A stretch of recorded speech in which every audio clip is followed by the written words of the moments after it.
Last, we come to the sixth effect, which is a combination of all the previous ones. Inevitably, heavy accounting losses end up appearing in the stages relatively more distant from consumption. Dear students, that is when the financial crisis hits, followed by an economic recession. It was the banks that granted the loans, and the value of the loans lies in the bank's assets. Now the market discovers that the vast majority of those investment projects are unviable and were undertaken in error. They are not generating profits. Therefore, banks' assets drop in value to a fraction of their former worth. Meanwhile, banks' liabilities, the deposits they created, remain the same. Overnight, it is discovered that the entire banking system is insolvent. It is bankrupt. That is what happened in the recent financial crisis. Note that the unfolding of events fits in perfectly with what we are explaining in theoretical terms, and a desperate effort had to be made to bail out the banks. The program in the United States provided $700 billion with which to buy toxic assets. That is, assets worth nothing. Subprime mortgages, loans for unprofitable investment projects, etc. In Ireland, Portugal and Greece, all deposits were simply guaranteed, because if people had gone to withdraw their money and had found it missing, the monetary system would have collapsed and we would have gone back to the cave period. This brings us to the beginning of the economic recession. The market eventually reveals the grave entrepreneurial errors committed and the urgent need for restructuring. What does this mean? Well, first, entrepreneurs must halt unprofitable projects. Second, they must liquidate them, as with any investment project undertaken in error. Third, they must salvage whatever they can. Fourth, they must withdraw productive factors and labour from the stages far from consumption, where they were taken in error due to loans without real backing. And they must transfer these resources to stages closer to consumption, which is where consumers, economic agents, want them to be. A massive readjustment of the productive structure is necessary, and we now find ourselves in just such a process of readjustment.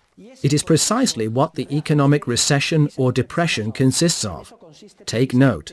We have arrived at a recession because of a lack of real saved resources which would have permitted the completion of investment projects. To put it another way, we have arrived at a crisis because of overconsumption and insufficient saving with respect to the style of production used, which called for much more abundant available saving, when this did not exist. Everything was financed with the artificial speculative bubble of credit expansion. Some people say the crisis arose due to overinvestment. That is incorrect. Ultimately, we can invest only what we have saved. The crisis arose because we invested poorly. Society's scarce saved resources were invested as if we had saved much more. Do you remember when I gave the example of Robinson Crusoe? And I said it was essential that he be able to coordinate well the present with the future. I asked, what happens if he makes a mistake in calculation? And with his basket of 5 days' worth of saved berries, he tries to build a blast furnace. And everybody said, what madness! After 5 days, he has done no more than lay the foundations. His hands are bloody, and he goes back to being the poor Robinson Crusoe who gathers berries by hand. Perhaps he is even poorer than before, because now his hands are bloody. Despite the obvious differences, the same is happening now in an advanced economy impacted by credit expansion. We have unwisely invested society's scarce real resources in goods people do not want. As a result, we are poorer. 1 million apartments nobody wants have been built. And they are built because banks lowered interest rates, even to negative rates in real terms, and the apartments are already there and cannot be restructured. We are stuck with that iron, those bricks, etc. Those workers, who should have devoted their effort to profitable projects, have devoted it to unprofitable ones. There is a widespread process of malinvestment, and entrepreneurs have been deceived and drawn into it by the credit expansion of fractional reserve banking. Society's savings can be invested well or poorly. In a free market economy without credit expansion or privileges, etc., savings tend to be invested well.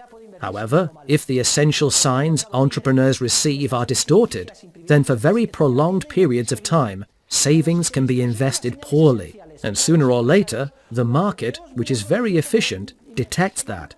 the market discovers the malinvestment and puts the economy back on a sound footing, initially via a financial crisis and later an economic recession. Hayek and Mises each provide a very illustrative example. Mises says the current situation is very similar to that of a builder who, misjudging the amount of materials available to him, uses them up completely in laying a building's foundations and is forced to leave the building unfinished.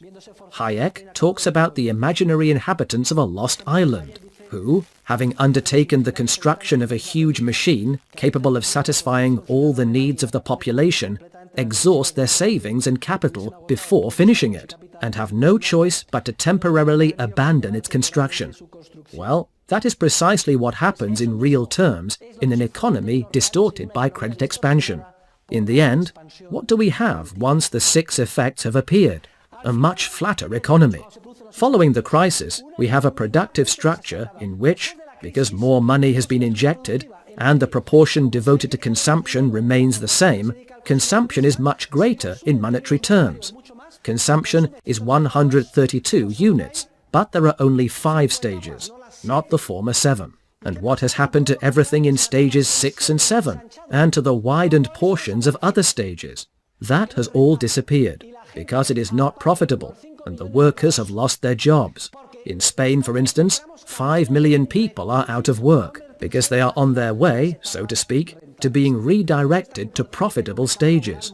That is why it is so important that the labour market be very free and flexible, so that the readjustment, which inevitably follows the error, is as fast and as painless as possible.